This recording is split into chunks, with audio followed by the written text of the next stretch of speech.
இந்த காலத்துல எங்க எல்லாமே மாறி போச்சு அப்படின்னு நம்மளுடைய பெரியவங்க சொல்லுவாங்க.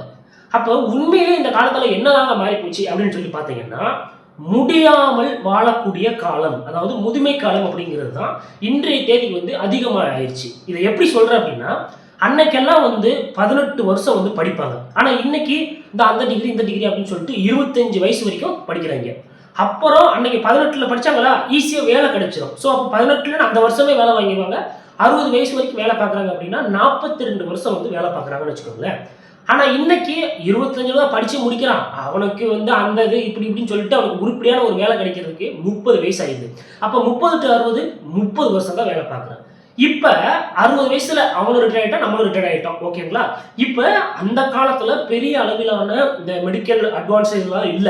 அதனால அவங்க அதிகபட்சம் ஒரு 15 வருஷம் வாழ்வாங்க. 60ல இருந்து 75 வயசு வரைக்கும் வாழ்வாங்க. ஆனா இன்னைக்கு நாம நவீன மருத்துவ முறைகளால 100 வயசு அதுக்கு மேல கூட நம்மளால வாழ முடியுது. அப்ப அந்த காலத்தை விட இந்த காலத்துல அதிகமான நாள் படிக்கிறோம், கம்மியான நாள் தான் வேலை செய்யறோம். ஆனா முடியாம அதிகமான நாள் வாழ்றோம்.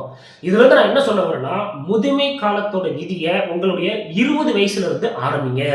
ஏன்னா எவ்வளவு சீக்கிரம் உங்களுடைய முதுமை கால நிதியை நீங்க சேர்த்து வைக்க ஆரம்பிக்கிறீங்களோ அவ்வளவு ஈஸியாக, உதாரணத்துக்கு மாசம் 20 வயசுல நீங்க ஆரம்பிச்சீங்கன்னா மாசம் ஒரு 1000 ரூபாய் சேர்த்து வச்சா போதுங்க.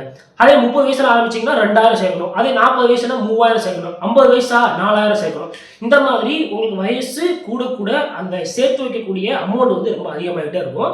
அதனால நீங்க 20 வயசுலேயே உங்களுடைய 60 வயசை பார்த்து அதுக்கான நிதியும் சேர்த்து வச்சுக்கோங்க.